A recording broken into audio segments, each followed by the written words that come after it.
এটাই হোক আমাদের কাছে আসার গল্প, এটাই হোক আমাদের কিসের গল্প? কাছে আসার গল্প। আমাদের জেনার গল্প দরকার নাই, ওদের কাছে জেনা হচ্ছে কাছে আসার গল্প, যার ব্যাপারে আল্লাহ বলেছেন লা তাকরাবু জিনা, ওর ধারের কাছেও যেও না, আর তারা ওইটাকে বলবে কাছে আসার গল্প। ইন্না লিল্লাহ ওয়া ইন্না ইলাইহি রাজিউন। আল্লাহ পাক আমাদের যুবক যুবতীদেরকে হেদায়েত দান করুন, পিতা মাতাদেরকে পরিবারে অনুশাসন বজায় রাখার তৌফিক দান করুন। আমাদের এই কাজগুলোর প্রতিফল কিন্তু আমাদেরকে ভোগ করতে হবে। আমাদের মেয়েদের, আমাদের ছেলেদের, তাদেরকে আমরা কিভাবে বড় করছি এটার হিসেব কিন্তু আমাদেরকে চুকিয়ে দিতেই হবে। পিতামাতাদেরকে বলবো সচেতন হয়ে যান, আল্লাহ পাক তৌফিক এনায়েত করুন, আমিন। আর যারা ওই পথে চলে গেছেন তাদের উদ্দেশ্যে একটা কথা বলবো, সেটা হচ্ছে যে এটা একটা মোহ, একটা ভ্রম। বাস্তবতা হচ্ছে যে আপনাকে প্রতিশ্রুতি দিচ্ছে সে আপনাকে অনেক ভালোবাসে, আদতে সে আপনাকে ভালোবাসে না। আদতে সে আপনার অবস্থানকে ভালোবাসে। আপনি আজ হোক আর কাল হোক এটা বুঝতে পারবেন যে সে আপনাকে ভালোবাসে না, আপনার অবস্থানকে ভালোবাসে। আপনার অবস্থান যদি ভালো থাকে সে আপনাকে ভালোবাসবে, অবস্থান ভালো না থাকলে ভালোবাসবে না। একইভাবে আপনি একটা মেয়ের কাছে যে ভোগবিলাস চাচ্ছেন, একটা ছেলে একটা গায়রে মাহরাম মেয়ের সাথে ফ্রি মিক্সিং করলে তার একটাই উদ্দেশ্য থাকে, সে মেয়েটাকে ভোগ করা, সুযোগ পেলেই সে মেয়েটাকে ভোগ করে ফেলবে। আর একইভাবে এই মেয়েও দেখবেন আপনার যতটুকু সামর্থ্য আছে, অর্থবিত্ত যা যা আছে, এটাকে সে ইউজ করার চেষ্টা করছে তার স্বার্থে। বাস্তবিক অর্থে দুজন দুজনকে ভালোবাসে না মোটেই, দুজন দুজনের স্বার্থকে ভালোবাসে। ভালোবাসা আল্লাহর পক্ষ থেকে আসে। কখন আসবে? যখন আপনি হালালের উপর থাকবেন, যখন আপনি বিয়ে করবেন হালালভাবে। অচেনা একটা মেয়ের প্রতি দেখবেন আল্লাহ পাক এমন ডিভাইন একটা লাভ দিয়ে দিবেন, ওয়াজআলা বাইনাকুম মাওয়াদ্দাতা ওয়া রাহমা। আল্লাহ পাক তার পক্ষ থেকে উভয়ের মাঝখানে হৃদ্যতা, ভালোবাসা, মহব্বত দান করবেন। বলেন সুবহানাল্লাহ। এটা ডিভাইন, আল্লাহর পক্ষ থেকে আসবে।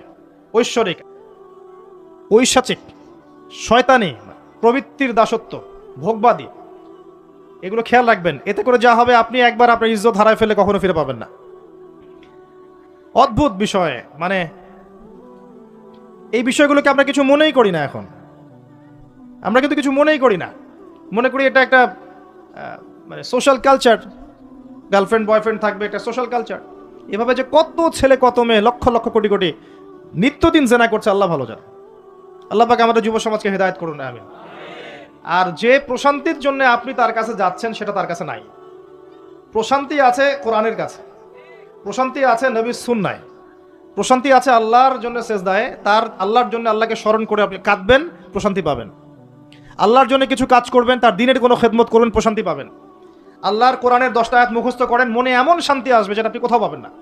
আমি চ্যালেঞ্জ করে বলছি আপনাকে, আপনি আল্লাহর কিতাবের আজকে গিয়ে 5টা আয়াত মুখস্থ করেন, অর্থটা পড়বেন, কয়েকবার চর্চা করেন, মানুষকে শুনান, আপনি মনে এমন একটা প্রশান্তি পাবেন যেটা পৃথিবীর কোনো জায়গায় পাবেন না। এখানে প্রশান্তি এত এত বেশি মাত্রায় আসবে, যার খবর যদি ওই পশ্চিমারা জানতো তাহলে আমার কলিজায় বোম মেরে উড়িয়ে দিত। কথা বুঝতে পারেন নাই? আল্লাহর পথে চললে যে প্রশান্তিটা পাওয়া যায়, এর খবর যদি ইসলামের শত্রুরা জানতো তাহলে মুসলিমদের কলিজায় পারমাণবিক বোমা মারত। তারা জানে না কি প্রশান্তি এখানে পাওয়া যায়। আপনি যে প্রশান্তির জন্য এখানে যাচ্ছেন এটা ওখানে নাই। কোরআনের কাছে আছে, সেজদায় আছে, নামাজে আছে, তাহাজ্জুদে আছে, আল্লাহর জিকিরে আছে। আর নেককার স্ত্রীর কাছে আপনি প্রশান্তি পাবেন। এটা আল্লাহ আপনাকে গিফট দিয়েছেন। আদম আলাইহিস সালামকে আল্লাহ পাক দিয়েছেন না? তার একাকী বোধ হচ্ছিল জান্নাতে, আল্লাহ পাক সঙ্গিনী সৃষ্টি করেছেন। এখানে আপনি প্রশান্তি পাবেন, বাকিগুলো প্রশান্তির উৎস নয়। পরে দেখা যাবে ওখানে ছাকা খেয়েছে, খেয়ে তারপরে মাদক সেবন করবে, তারপরে মিউজিকের কাছে যাবে, তারপরে দেখবেন যে পতিতালয়ে যাচ্ছে, তারপরে হয়তো গুন্ডামি করবে, জীবনটা উচ্ছৃঙ্খল হয়ে গেল। কেউ কেউ আত্মহত্যাও করবে, কারণ হচ্ছে ওই যে শুরুতে একটা মেয়ের সাথে প্রেম করে ছাকা খেয়েছে, ওখানে প্রশান্তি খুঁজেছে, শয়তান এদেরকে নিয়ে খেলেছে, এক পর্যায়ে দুজনের জীবন নষ্ট করে ফেলবে। আদতে কি হলো? মুসলিম উম্মাহ থেকে 2টা নক্ষত্র ঝরে গেল। হয়তো ওই যুবককে দিয়ে দিনের কোনো খেদমত হতো, এখন আর হলো না। হয়তো ওই যুবক তার যৌবনকালটা ইবাদত করে কাটাতে পারতো, আরশের ছায়া ছায়া পেত, আর পেল না। শয়তান সাকসিড, শয়তান জিতে গেল। এ হচ্ছে বাস্তবতা। বাস্তবতা বোঝেন, আল্লাহর কাছে ফিরে আসেন, আল্লাহ আপনার অপেক্ষা করছেন। আসবেন না আল্লাহর কাছে? এটাই হোক আল্লাহর কাছে আমাদের কাছে আসার গল্প। আল্লাহ পাক আমাদেরকে তৌফিক দান করুন, আল্লাহুম্মা আমিন।